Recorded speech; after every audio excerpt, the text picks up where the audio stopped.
here on the USS Arizona in Pearl Harbor on December 8th, 2019 for, I believe it's our fourth live dive presentation. Right now, we're located in the galley, which is the starboard side of the ship, about the center, also known as Midships. We're in about 4.5 feet of water, with visibility ranging about 12 to 16 feet.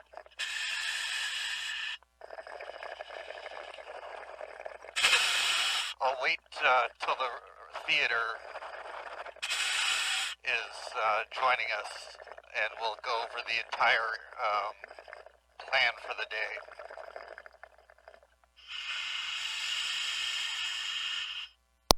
Scott, how about a shout out to the people in water and up top who we have helping us out? Today,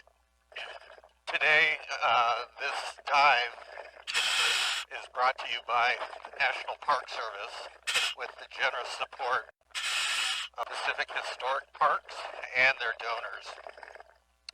We have about a dozen people working both in the water, on the memorial, on the theaters, and in the internet cloud to make this happen.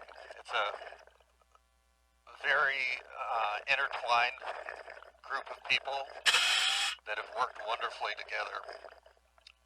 We have people like Jim Nims from the Submerged Resources Center. We have Katie Bojakowski, Joanna Fuller, Mervyn Alcala, Tom Garish, Jennifer and Sarah, Eric, Daniel, and Brett Seymour running the camera, and my name is Scott Pulowski. We also have Emily Pruitt managing social media.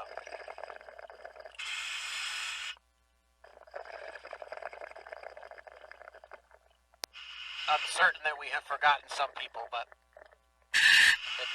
it takes quite a few people to put one on for sure. Katie, what do we have for theater time, do you think? I'm checking on that now.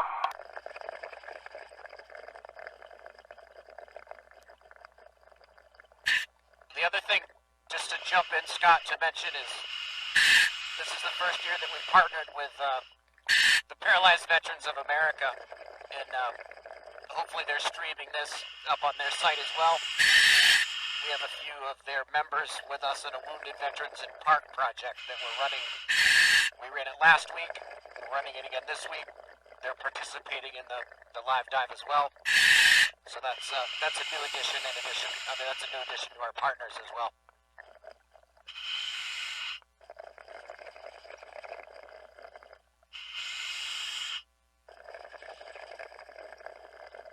We are a few minutes out on the theater. Copy that. I'm just going to look around a little bit here for our Facebook audience, and then we'll come right back to Scott.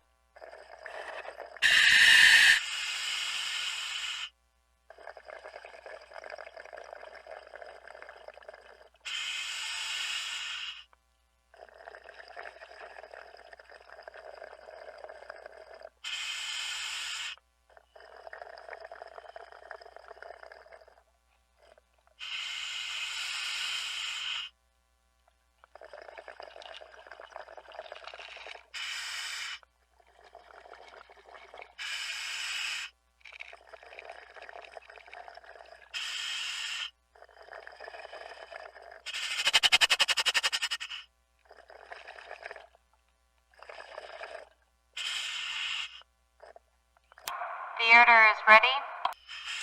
Can you repeat yourself? Theater is ready.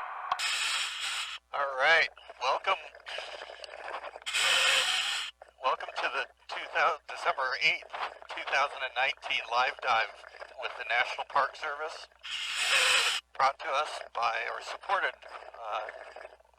by Pacific Historic Parks and their donors, and all the people that have been able to make this happen. We are sitting in the galley area, midships on the USS Arizona in Pearl Harbor. We're going to take a tour around the ship and talk about life aboard this city that's gone to sea, that was sunk December 7th, 1941, at the beginning of the United States entry into World War II. As we're working underwater, you'll notice that the visibility can be a little bit challenging. Bear with us. We'll try to find everything that we are looking for and talk about it along the way. There'll be time for questions as well as we go. Feel free to, if there's a quiet spot, to ask questions. This should, after we leave the galley, we're going to swim alongside the funnel, or the smokestack, past the library, past the 1.1-inch gun tubs, and into turret number 2, over to turret number 1, and then based on time and air available, we will head to the forecastle and the edge of the blast zone, and then hopefully to the cutwater to finish it. Diver, we have a question. One of the things that you'll find interesting about this ship is that we have many artifacts and remnants from the attack scattered throughout the vessel. What you're looking at here, as we're in the galleyway, is a cooking pot that, from the explosion, was scattered and left after the salvage. This whole area, you can see a Coke bottle just over here, sitting in the fused to the rubble on the side here. Again, from 1942. And then we also have a fuse or a junction box in this area. We'll try to point those out and put them in context with the entire ship and what you see. Okay, I heard that there was a question. Diver, yes, audience would like to know if there were pans or bowls on the galley area. There are pans and there are bowls. Give us a few seconds and we'll get to them. Right this very second, we're going to go take a quick look at a firefighting hose sitting here on the deck. It's truly an amazing sight. You can see that the explosion happened so quickly that they didn't even have a chance to unroll their fire hose. You can see the hose is still circulated. We find these all over the ship, where they were left in place because of obviously the surprise attack and the massive instantaneous explosion. Okay, now we're going to start heading in a little deeper into the galley. This area of the ship was a space that separated the officer's country to the stern of the vessel, to the back of the vessel, and the enlisted sailors who started bunking or berthing in this area and then forward to the forecastle. We're in the midships, which is right on the edge of the blast zone. And you can see that the depth changes. We're going into more shallow water as we swim towards the memorial here. This is where the explosion petered out from its initial point on right next to turret number 1. And so you have this kind of downward slope towards turret 1, and then this area where it gets very difficult to understand what's happening. You can see where we've had a collapse on the deck in the past, and this has fallen through. This was in recent times that this collapse actually happened. And the National Park Service still monitors this area visually to see if there's any changes. You can see also the galley floor, tile floor next to it, and pieces of brass ring from cable fittings, as well as other aluminum cooking pans sitting on the deck. It's here in the galley area that we actually have an experiment going on in conjunction with the United States Coast Guard Academy, looking at rust of the steel, and this is the rack here, where we're checking to see how quickly steel from similar to the Arizona steel will degrade and disappear. And we do it here among three other places because it's shallow, it's in an area that has collapsed, and we want to know a little bit more about it, and it has a different environmental profile than other parts of the ship. Here on this piece of heavy steel, this is actually the oven base. Here, there's 3 of them. We just swam past 2 of them, and off in the distance here, there's the 3rd. You can imagine these great ovens, you've got to cook for 14 to 1,500 sailors and soldiers along the way, so you need to have an industrial-sized kitchen.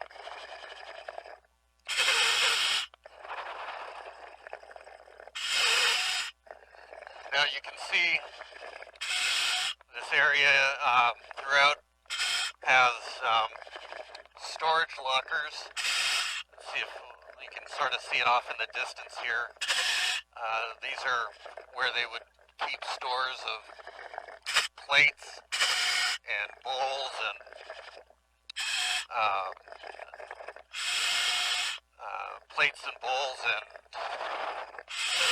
cups and what have you. And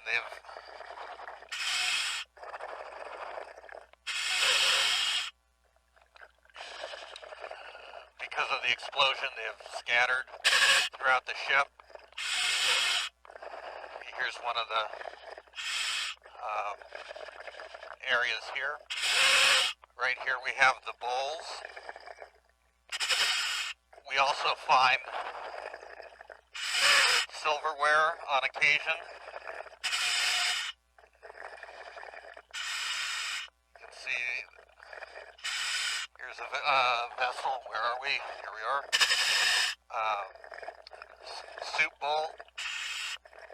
Literally sitting here next to all of its cabinet, which would be right here. And somewhere nearby, I'm not sure I can find this, here it is, we have a blue bottle. We typically find these. You can see these are just kind of that classic Art Deco style. We find a bunch of bottles scattered throughout the vessel. And we try to leave them right where we found them. This area is right on the side of the ship. Now we're over on the port side. And this area is right next to was called the gadunk, which is a archaic term for an ice cream shop. So sailors and soldiers could stop in and get a bowl of ice cream and a Coca-Cola and enjoy a little time off from the hot sun. They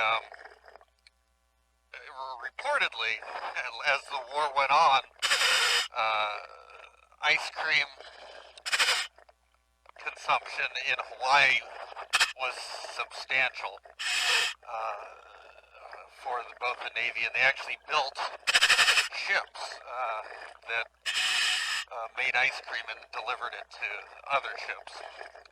This area that you're seeing here is the library area. Down below us there was a place where sailors could check out books, find a quiet place to read and write home. Today we keep many of the books from the library in our museum collection that were actually taken off the ship when it was in Bremerton for retrofitting. We're heading still down the port side. You can see cables and probably from the salvage operation winding around this pile here. We're heading towards one of the gun tubs that the ship was outfitted with to upgrade their weapons capabilities. Just like we do today with modern ships, this vessel was getting a little old, and so just prior to the 40s, we brought it, the United States brought it in to dry dock and upgraded many of the capabilities, including its armaments.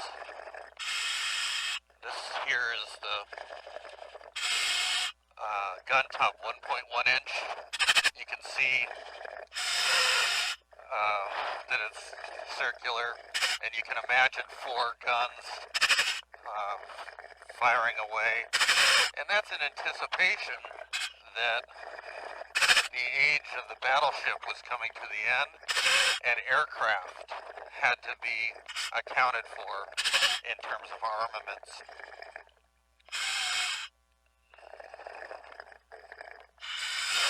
So right here, we're right on the edge of turret number 2.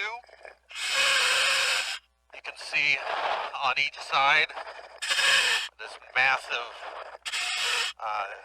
piece of steel and these heavy frames. We're right in the middle of the blast zone, literally 20 more feet, 25 more feet forward, or I guess closer to 35 feet, is where the explosion initiated. And this area of the ship was so heavily fortified that it didn't destroy the heavy cross beams. Scott, I just wanted to point out an artifact that I just came across here. This fan, this oscillating fan, I think is pretty interesting. So you'll see this fan sitting here. We find these fans, and we've seen them in the quarters of the vessel where we've gone in previously with ROVs to inspect the condition of the ship. This one,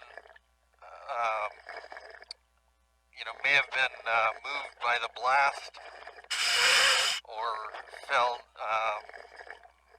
down, or was scattered during the salvage. But it's an amazing little bit of the life that showed that these sailors lived aboard the ship. I think there might be also a bottle over here of tonic. Well, we'll keep looking.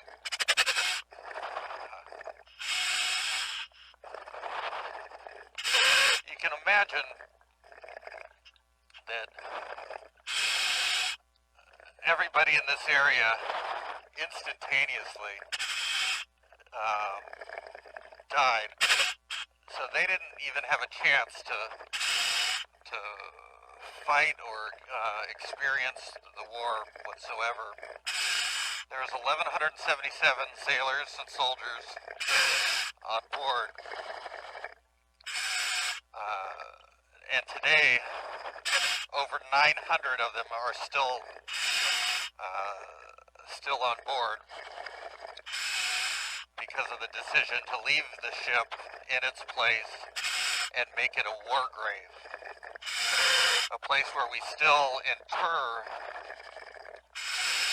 survivors, which we did one last night of Lauren Bruner, who is a fire control officer, or petty officer,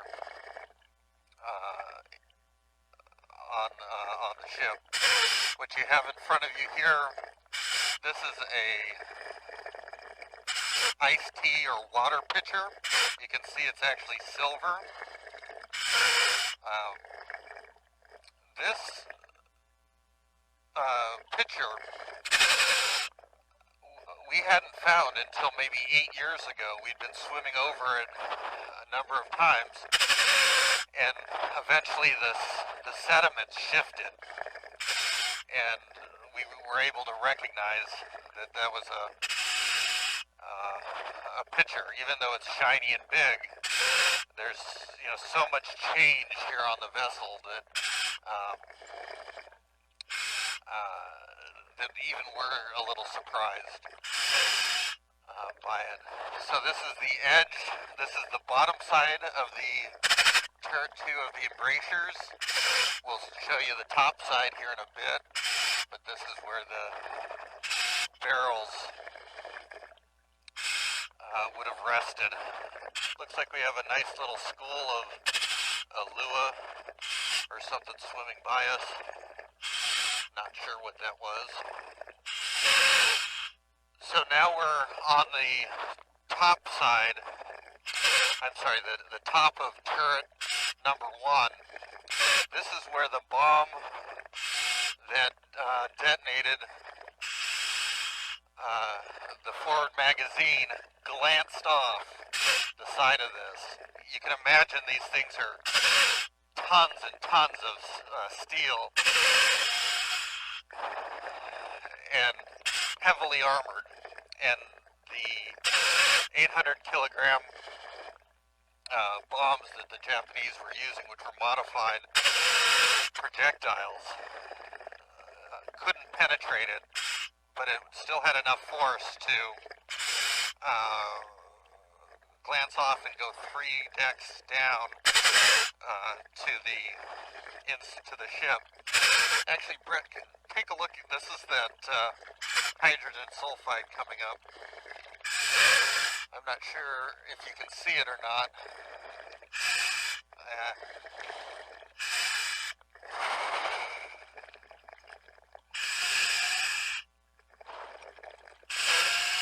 So that's what we believe to be hydrogen sulfide that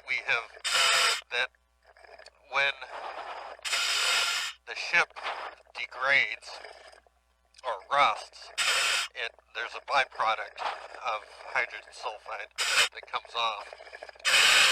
So why we're here originally, and sorry for the little segue, there's all sorts of fun things that we find. We're right at the embrasures of turret number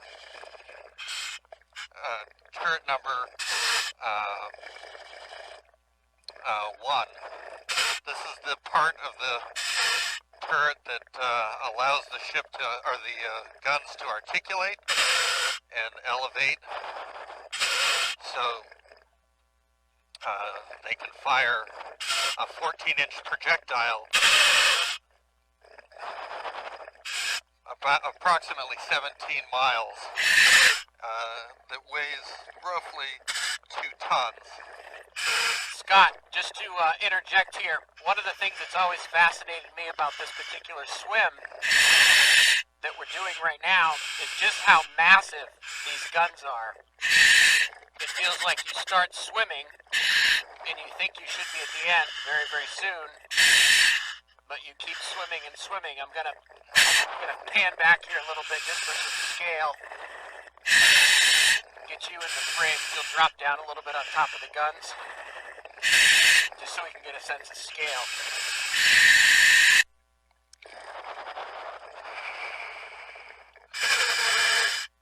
You can see that they're just massive.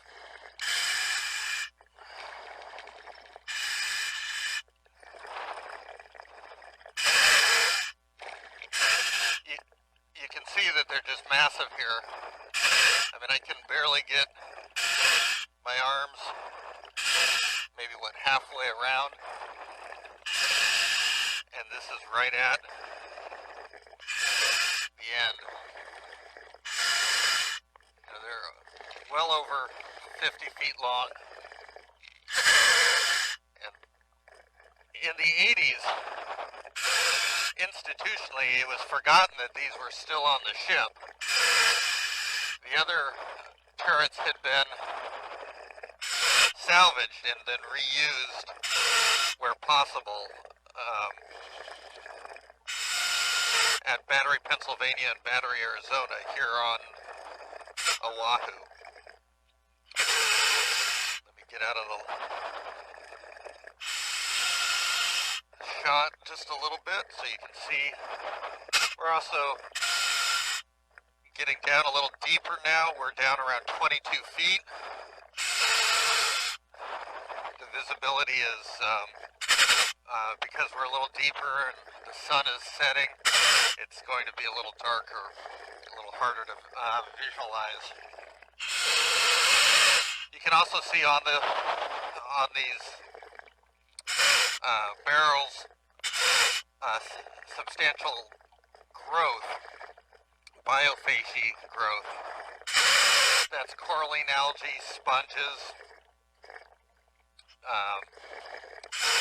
all sorts of hydra, all sorts of different types of animals that coat this vessel and actually help keep it from degrading quite as fast. Scott, I was just showing you that hydrogen sulfide layer coming up is somewhere that the rust has penetrated through the coralline algae, and it's actually releasing some of the gas. Scott, in topside, how are we doing on time? Regarding time, how much more should we go? We have other things to see, but we want to keep to our schedule.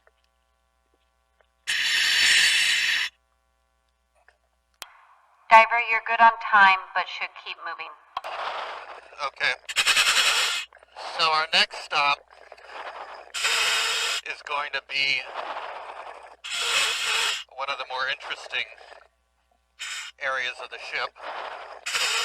We're coming up on the forecastle, which is where the ship, yep, you lead, where the edges of the ship connect to the keel of the vessel and the top, so it's triangular point. This is where the explosion that happened just 50 feet behind us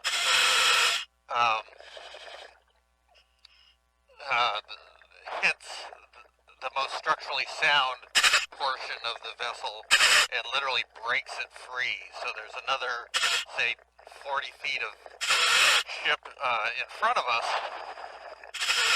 that's somewhat broken away. Where'd you go? There we go. You can see the change in elevation above us.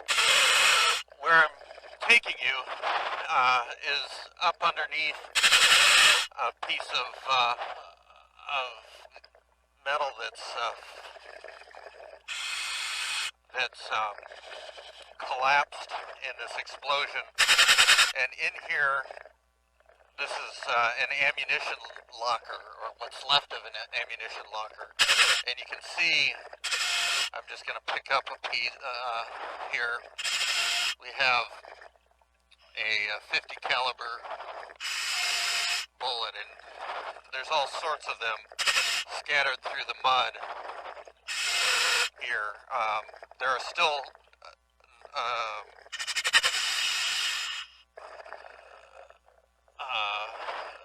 well, as early as or as late as the early 90s, we found a 3-inch projectile that was live on the vessel and had to work with Navy EOD to have it cleared.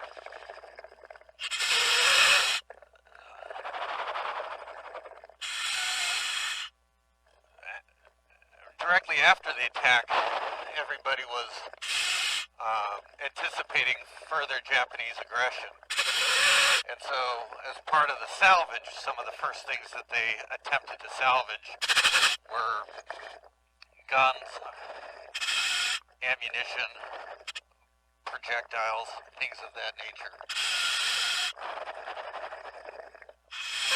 So here, again, you can see this is kind of the crumple zone, if you will, of the explosion. Got a nice view. You can imagine the ship venting here and spewing gas. Well over 1,000 feet into the air, and pieces of the ship all over Ford Island. Body. Diver, we're ready for you to move up to the bow. I'm sorry? Swim up to the bow, please. We're heading that direction. Right here, we have a piece of the capstan and windlass, which is a system to pull chain and or rope as needed.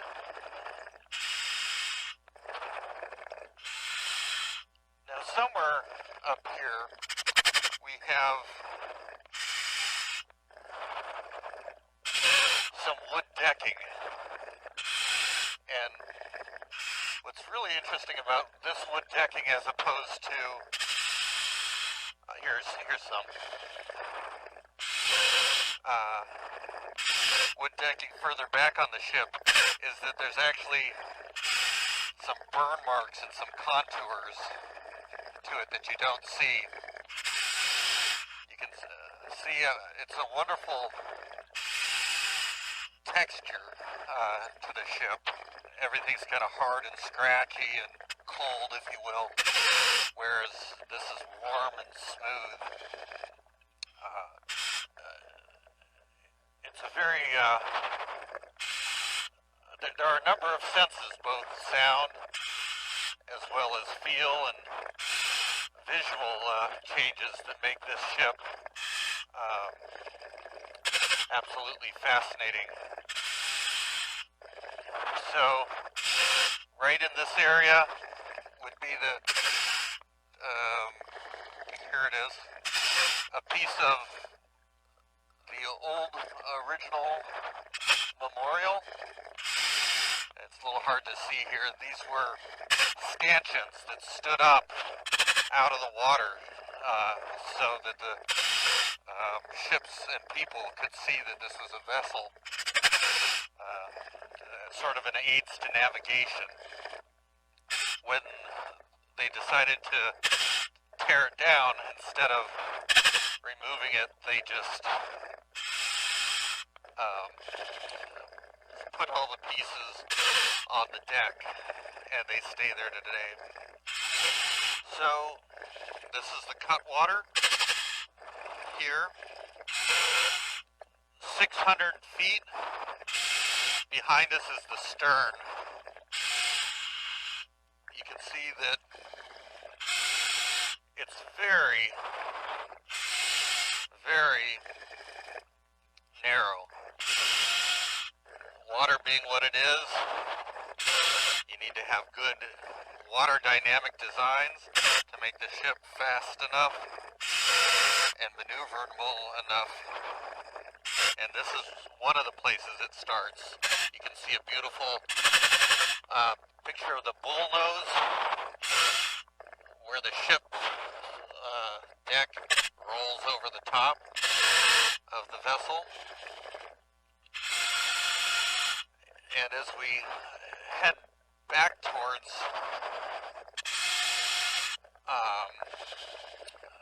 the turret, we'll see the hawser hole, which is where the anchors were located. I think we'll stop there and take any questions that there might be, and then I believe we should be pretty close to the end of the time. So here's where the anchor would have fit right in here and hung down. Diver, we have a question. Okay. Have divers explored all areas of the ship? How often do dives on the Arizona occur? So the ship's exterior has been thoroughly examined. In the early 80s,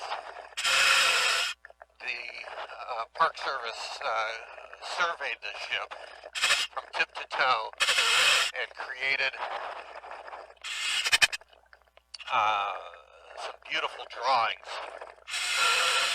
In the interior, because of safety concerns and respect for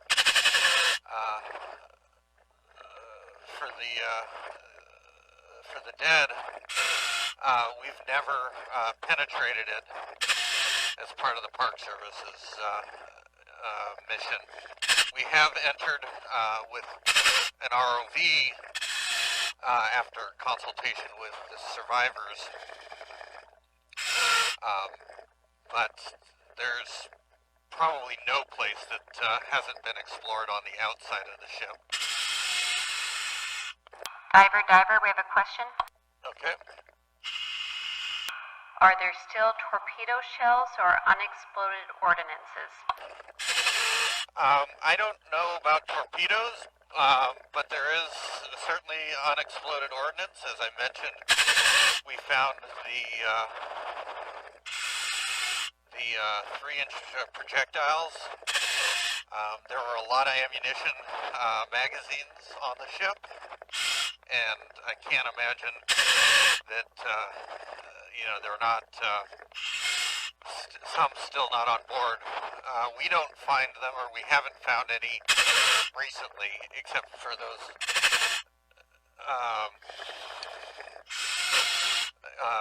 50 caliber rounds, which we've known about for a number of years. So here is a beautiful point. We're right on the edge of the forecastle, and you can see where the metal was just peeled back like you were bending a tin can. This is thick steel, heavy steel, tons, and instantaneously is just molded in all directions. Diver, we have a question. Yep. What happened to the superstructure of the ship? So, as we were coming down, actually, hold on for just one sec. Brett, let's take a look at the crack. So, as we were coming down from the galley area, you would have seen many straight walls that were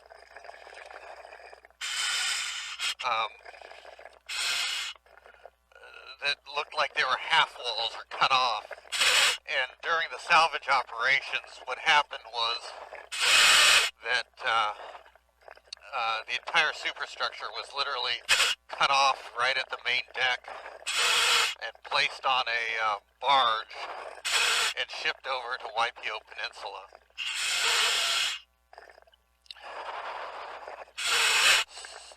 So now, I'm sorry, and they've moved it twice, or it's in its second location today. So now we're in about 27, 28 feet of water right now. And what you see in front of you is a crack that extends from here clear down to the keel. This is where the bow of the ship broke off, and this is also the point where salvage divers and the salvage team decided that trying to refloat the Arizona, much like the other vessels that were damaged during the attack on December 7th, was going to be much more difficult and eventually leading to leaving the vessel in the harbor. Diver, we have a question. Okay. Is the Arizona still settling? So, good question. The Arizona still moves a little bit, but imagine that this huge vessel, instead of floating in water, is now floating in mud. And mud's more stable. I think you need to go to the right, Brett.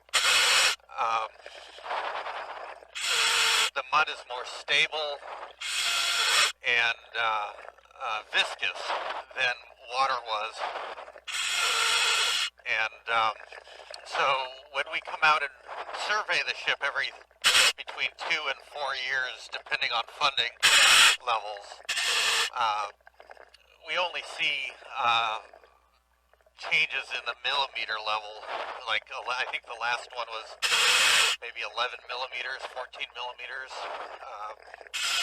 changing. Now, and that's the hull itself. Parts of the hull, like where we were in the galley with that hole and over by the Gadunk, are still degrading and settling because of, loss of structural integrity or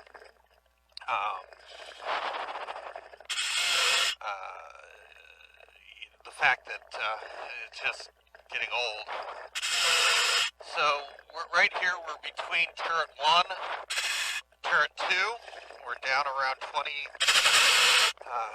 feet or so, and this is a hatch on the port side that you can imagine was probably opened up as part of the salvage efforts to see if there was any projectiles available or around to salvage. Down here you can see all the sediment. It's really heavy, and this is actually plate coral, a very common species here. This particular plate coral is very common here in Hawaii, although plate corals are threatened worldwide. But I'm going to dust this off, and you can see how much sediment is down here. And all these animals have to deal with this heavy sediment load. Because of that, we see a lot of sponges here. You can see all the different colors, reds and blacks, and a little coralline sponge there, and not mustard, but purples. And so you get a lot of filter feeders, as opposed to corals, which have a little more difficult time.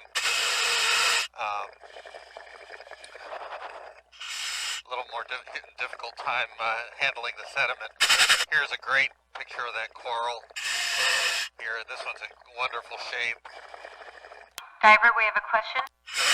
Can you repeat that, please? We have a question. Is that a hatch that you were just swimming past? Okay. I'm sorry, what's the question? The audience would like to know if that's a hatch that you were swimming past. Yeah. That's a portside hatch. I'm sorry. Portside hatch that goes down towards both the ammunition magazine as well as the projectile storage area on the ship. It was probably, I can't imagine that it survived the blast. Right here, the ship has collapsed 3 decks on top of itself. I can't imagine that it wasn't, it survived in the original explosion. Diver, we have a question. Okay. The flagpole that is attached to the ship's gun turret, has it moved? Has the what? Sorry, my hearing piece is having trouble. The flagpole that is attached to the ship's gun turret, has it moved? I don't think so. So here is this is the anti-aircraft gun tub that we showed you earlier. This is a little different perspective of it.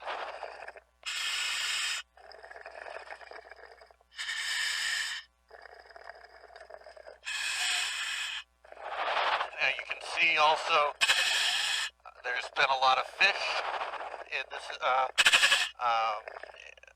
swimming through our camera.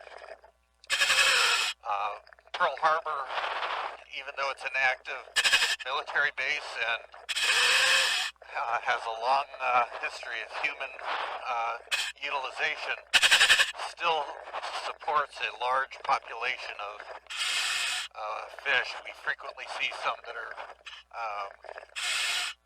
certainly rare, if not threatened, like the golden trevally. I should say just overfished.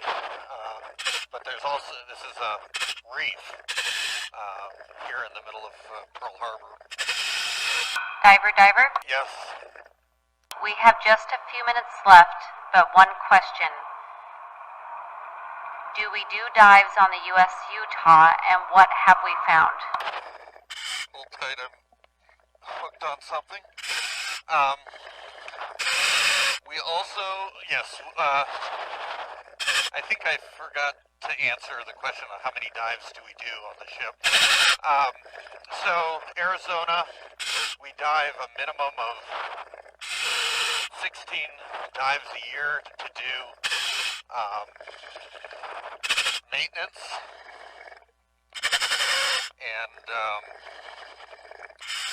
then on top of that we do dives with Navy sailors to re-enlist and do resource orientation dives, and then we also do things like this dive. as part of our effort to do education and enrichment. Lastly, there's scientific research that we do in our efforts to learn what's happening to the ship. In all, we dive between 60 and 100 times a year on the Arizona.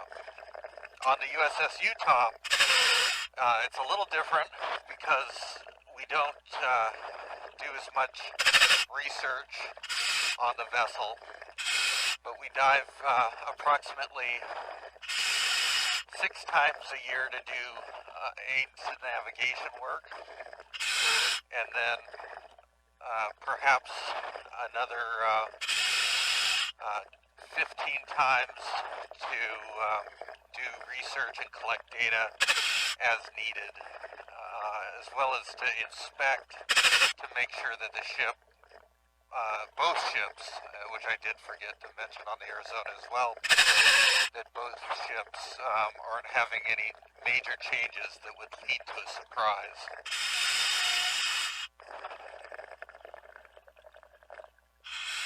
All right, any other questions at this point?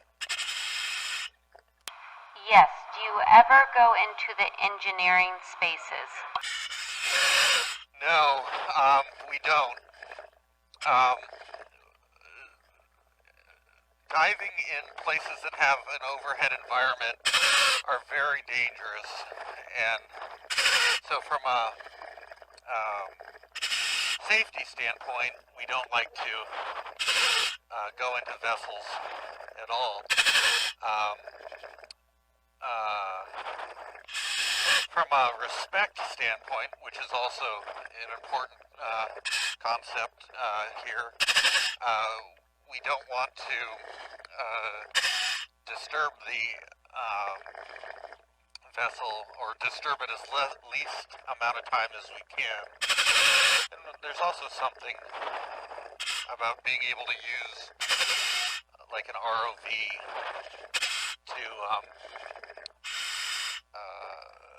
to access these spaces, because it's a little safer. Let me show you this right here. This is one of the things that when we're diving, oh, I guess not. Diver. Go ahead. We are out of time for questions. 1 minute warning on dive. Oh, actually, let's go ahead and wrap up. I'm almost out of air as well. Thank you very much for joining us. Hopefully we answered some questions and showed some cool things. Just for those who are paying attention to where we are on the deck, we're on the port side, just behind the turret number 2 right now, and we're in about probably about 8 or 9 feet of water, and I'm just kind of hovering over a hatch that leads down into the ship. We'll be back at the visitor center with you guys momentarily to answer any other questions you might have. Thank you very much.